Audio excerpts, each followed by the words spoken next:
हजार का नोट कब से चलन में कम होता जा रहा था, नाम मात्र का ही दिख रहा था। इस नोट को लाया गया कि काला धन और भ्रष्टाचार खत्म होगा। अब इसे विदा किया जा रहा है कि इससे काला धन और भ्रष्टाचार बढ़ गया है। जिस देश का गोदी मीडिया एक बाबा को रातों रात महान बना देता है, उसी देश में इस तरह के तर्क रातों रात चला दिए जाते हैं। 2000 के नोट को लेकर नोटबंदी के ठीक अगले दिन यानी 9 नवंबर 2016 को राहुल गांधी ने प्रधानमंत्री नरेंद्र मोदी से एक सवाल किया था कि 1000 का नोट हटाकर 2000 का नोट लाने से काला धन की जमाखोरी कैसे कम हो जाएगी। राहुल गांधी के कहने का मतलब यही था कि 1000 के नोट से जमाखोरी हो रही है तो 2000 के नोट से डबल जमाखोरी होगी। फिर यह नोट क्यों लाया जा रहा है? राहुल गांधी का मजाक उड़ाने वाले अब पूरे जोर शोर से उन्हें सही साबित करने में लगे हैं कि काले धन की जमाखोरी बढ़ गई थी, इसलिए 2000 का नोट वापस किया जा रहा है। आपसे इस वीडियो के जरिए बहुत दिनों बाद मुलाकात हो रही है। कारण आप जानते हैं। आप सभी की संवेदनाओं के लिए बहुत आभार।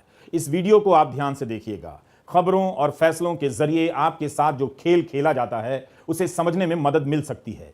इतना बड़ा फैसला तब लिया गया जब प्रधानमंत्री विदेश में हैं। एक समय तो ऐसे फैसले की घोषणा प्रधानमंत्री ही किया करते थे। याद है ना, 8 नवंबर 2016 को अचानक टीवी पर आ गए और नोटबंदी का ऐलान कर दिया। इस बार यह फैसला रिजर्व बैंक ने सुनाया है। कोई प्रेस कॉन्फ्रेंस नहीं, वित्त मंत्री का कोई बयान नहीं आया, उस दिन ट्वीट भी नहीं आया। यह सब क्या बता रहा है? पटना से सुशील मोदी का बयान आ जाता है और वो भी अजीब अजीब तर्क दे देते हैं कि अमेरिका में $100 का नोट है तो भारत में 2000 का क्यों होना चाहिए? ये पहले नहीं पता था। और आप ये बताइए कि क्या भारत की जनता ने अपनी तरफ से ये लिखकर दे दिया है कि हमारे पास दिमाग नहीं है, आप जो कहेंगे हम सही मान लेंगे? जब यह नोट आम चलन में नहीं था तब यह फैसला क्यों लिया गया? वो भी इतने बड़े फैसले का ऐलान रिजर्व बैंक गाइडलाइन के जरिए करता है। काला धन मिटाना है तो 30 सितंबर तक नोट बदलने का समय क्यों दिया जा रहा है? यह कौन सा बदलना हुआ? क्या यह फैसला इसलिए लिया गया है ताकि देश में जो चर्चाएं चल रही हैं उनकी धारा मोड़ दी जाए? मोदी राज में समय समय पर बड़े फैसले के नाम पर जनता को इसी तरह से सदमे में डाला जाता रहा है ताकि सनसनी पैदा हो, झुरझुरी मच जाए और लोगों को लगे कि हां भाई सरकार चल रही है। एक दिन पहले चर्चा हो रही थी कि किरण रिजिजू सुप्रीम कोर्ट को भला बुरा कह रहे थे, टकराव मोल ले रहे थे, इसलिए किरण रिजिजू को कानून मंत्रालय से हटाकर धरती का विज्ञान वाले मंत्रालय में भेज दिया गया। 24 घंटे भी नहीं बीते कि मोदी सरकार ने अध्यादेश जारी कर दिया कि दिल्ली के अधिकारियों की ट्रांसफर पोस्टिंग पर उपराज्यपाल का नियंत्रण रहेगा। जबकि कई महीनों की सुनवाई के बाद सुप्रीम कोर्ट ने साफ साफ फैसला दे दिया था कि चुनी हुई सरकार का अधिकारियों पर नियंत्रण होना चाहिए। तब अध्यादेश क्यों लाया गया? ट्रांसफर पोस्टिंग कौन सी अर्जेंट चीज है कि इसके लिए अध्यादेश लाया गया? क्या यह सुप्रीम कोर्ट से टकराव नहीं है? जब फैसला आ गया है तो स्वीकार क्यों नहीं किया जा रहा है? जब टकराव ही मोल लेना था तो इस पर पन्ने क्यों भर दिए गए अखबारों के कि टकराव के कारण किरण रिजिजू को हटाया गया? कहीं ऐसा तो नहीं कि असली कारण आपसे छुपा लिया गया है? कर्नाटका में एक नई सरकार शपथ ले रही है। एक ओबीसी नेता मुख्यमंत्री पद की शपथ ले रहे हैं। चाय वाले की चर्चा तो बहुत हुई, लेकिन गरेडिया परिवार का कोई मुख्यमंत्री बन रहा है, वो हेडलाइन कहां है? वो छोड़िए, ये हेडलाइन कहां है जो चीन के विदेश मंत्रालय के प्रवक्ता ने कह दिया है? श्रीनगर में G20 की पर्यटन मंडली की बैठक होने वाली है। चीन ने कह दिया कि वह बैठक में हिस्सा नहीं लेगा क्योंकि यह बैठक जम्मू कश्मीर में हो रही है और चीन जम्मू कश्मीर को विवादित क्षेत्र मानता है। चीन के विदेश मंत्रालय के प्रवक्ता ने यह बयान दिया है तो क्या अब भारत चीन को भारत आने से रोकेगा? चीन के राष्ट्रपति सितंबर में भारत आएंगे, उससे पहले चीन यह सब कहने लगा है। उधर जापान चाहता है कि भारत स्टैंड ले कि कोई देश किसी देश पर कहीं भी हमला ना करे। जापान के राजदूत का यह बयान छपा है अखबारों में। उसका इशारा रूस को लेकर है। जापान में G7 की बैठक हो रही है। यहां प्रधानमंत्री ने गांधी की प्रतिमा का अनावरण किया है। गोडसेवादी ठीक से देख सकते हैं कि ये गांधी ही हैं। राजनयिक दौरों को लेकर बारीकियों पर बहस कम होती है, फोटो पर ज्यादा हो रही है कि कौन किससे मिल रहा है। यह नहीं बताया जाता कि मुलाकात का नतीजा क्या निकला और क्या बातें हुई। मैं इसे डीपी डिप्लोमेसी कहता हूं। डीपी डिप्लोमेसी का मतलब यह हुआ कि आप किसी देश के राष्ट्र प्रमुख के साथ फोटो खिंचा लें और उसे लेकर व्हाट्सएप की डीपी में लगा दें, इंस्टा पर डाल दें ताकि लाइक्स मिलने लग जाएं और तारीफ होने लगे, लोग समझे कि प्रभावशाली लोग आपकी पहुंच में हैं। प्रधानमंत्री होने के नाते तो होंगे ही, लेकिन केवल फोटो पर ही जोर हो इतने बड़े देश के लिए शोभा नहीं देता। मैं मुद्दे से भटक नहीं रहा हूं। मुझे पता है कि यह वीडियो 2000 के नोट वापसी पर है, लेकिन इन संदर्भों से यही बताना चाह रहा हूं कि कैसे हेडलाइनें बनती हैं और कैसे लाइनें तय होती हैं। श्रीनगर की बैठक में चीन का नहीं आना यह कोई मामूली बात नहीं है। जिस कश्मीर में आज तक पता नहीं चला, आज तक, कि 2019 में किसके बुलावे पर यूरोपियन यूनियन के कुछ अजीबोगरीब सांसद कश्मीर का दौरा कर गए, तब जब विपक्ष को भी वहां जाने से रोक दिया गया था। कोई माडी शर्मा थी, उनके बुलावे पर यह सांसद श्रीनगर आ गए। उन माडी शर्मा का आज तक पता नहीं चला कि यह कौन है, जैसे आज तक पता नहीं चला कि नोटबंदी का असली लाभार्थी कौन है। आप तो है नहीं, आपकी तो मेहनत की कमाई सड़कों पर गोबर हो गई, तो इस फैसले का कोई तो लाभार्थी होगा। माडी शर्मा को खोज सकते हैं तो बुलाकर पूछ लीजिए। एस जयशंकर विदेश मंत्री चाहे तो अंग्रेजी में ही बता दें कि माडी शर्मा कौन थी। अब आपको पता चला कि रवीश कुमार ऑफिशियल देखने से आप किस तरह से जागरूक बनते हैं।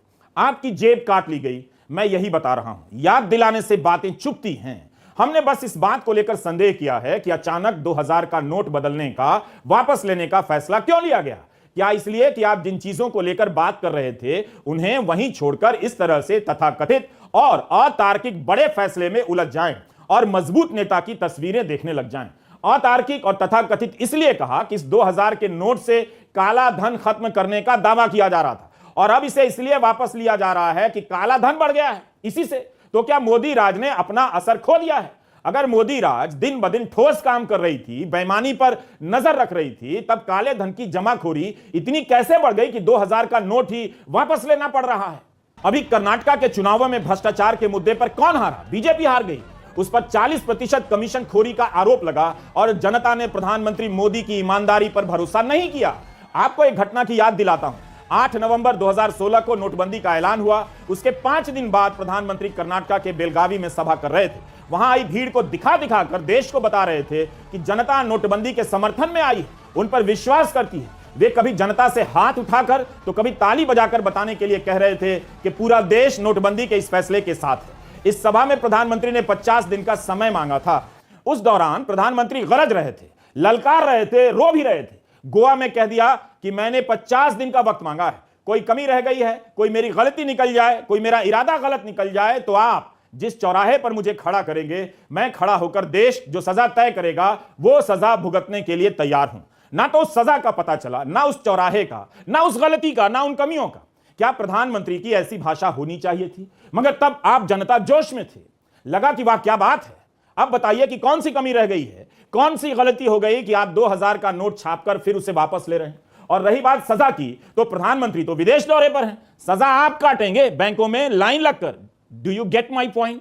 नेता को पता है कि जनता भोली भाली है, इसलिए लोगों से कहा गया कि आप केवल हाथ उठाकर या ताली बजाकर इसका स्वागत कीजिए। यह फैसला राजनीतिक फैसलों के इतिहास में एक बुरा लेकिन मील का पत्थर बनकर जीवित रहेगा कि जनता को मूर्ख बनाया जा सकता है और जनता मूर्ख बन सकती है। इसके अलावा नोटबंदी से कुछ और साबित होता हो, आपका भला हुआ हो, तो कृपया मुझे जरूर बताइए। यह बात बोगस और बकवास है कि काला धन समाप्त करने के लिए 2000 के नोट वापस लिए जा रहे हैं। 2020-21 में 2000 के नए नोट नहीं छापे गए। बाजार में 2000 के नोट का चलन भी तेजी से घटने लगा। एक समय 6,72,000 करोड़ के बराबर के 2000 नोट चल रहे थे, मगर मार्च 2023 तक आते आते घटकर 3,62,000 करोड़ पर आ गए। करीब 3.25 लाख करोड़ के नोट वापस लिए जाएंगे। तो जो जमाखोर है उसे यह बात 1 मिनट में समझ आ गई होगी कि 2000 का नोट कभी भी बंद हो सकता है, इसलिए वो 2000 के नोट में क्यों जमाखोरी करेगा, और कर भी रहा होगा तो उसने बदल लिया होगा। बेहतर है कि सरकार ही बता दे कि क्या 500 के नोटों की जमाखोरी नहीं हुई। अगर 500 के नोटों की गड्डियां जमाखोरी या छापे में पकड़ी जाती हैं तो क्या इस आधार पर 500 के नोट बदल दिए जाएंगे, रद्द कर दिए जाएंगे? पत्रकार विवेक कौल ने लिखा है कि ऐसे ही 2000 के नोट कम हो रहे हैं, कुछ वर्षों में इनकी संख्या 5% से भी कम हो जाती तो यह सब करने की जरूरत नहीं थी। बशर्ते, ध्यान से सुनिए, बशर्ते किसी और को राजनीतिक तौर पर अस्थिर करने की नीयत ना हो। लेकिन अगर यह नीयत होगी तो फायदा भी किसी को हो रहा होगा। इन सवालों का उत्तर आप नहीं जानते हैं। विवेक कौल ने एक हिसाब लगाया है कि जो नोट इस वक्त चलन में है 2000 का, उसे बदलने के लिए सभी को बैंकों के 18 करोड़ से ज्यादा चक्कर लगाने पड़ेंगे। पत्रकार एम के वेणु ने लिखा है कि जिनके पास 2000 के 2 करोड़ रुपए होंगे, उन्हें अपना नोट बदलवाने के लिए 1000 बार बैंक जाना पड़ेगा, वो भी 130 दिनों के भीतर। काश मेरा भी गणित इतना अच्छा होता कि इस तरह के हिसाब खुद से निकाल लेता।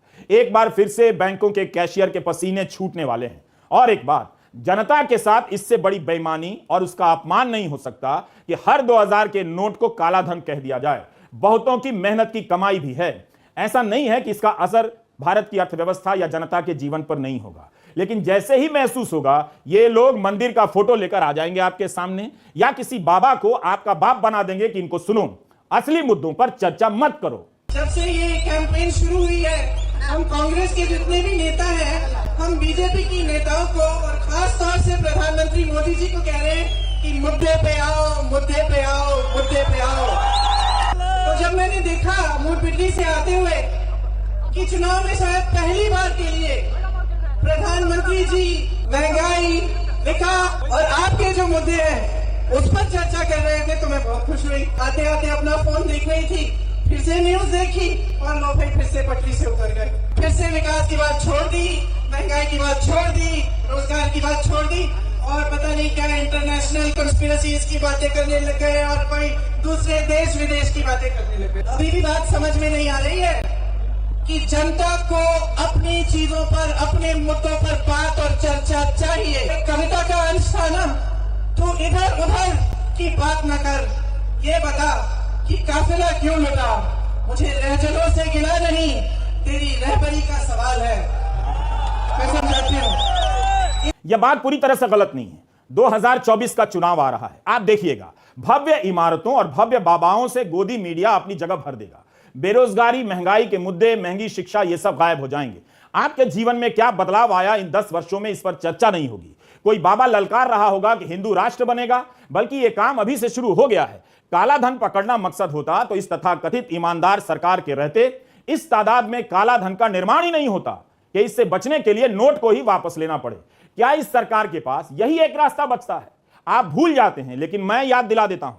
2015 में मोदी सरकार ने एक कानून बनाया। इस कानून के तहत काला धन वालों को छूट दी गई कि 1 जुलाई से 30 सितंबर के बीच जो अपने अघोषित आय की घोषणा कर देगा उस पर 45% टैक्स दे देगा, काले को सफेद बनाकर घर चला जाएगा। 2019 में इसमें एनआरआई को भी जोड़ दिया गया।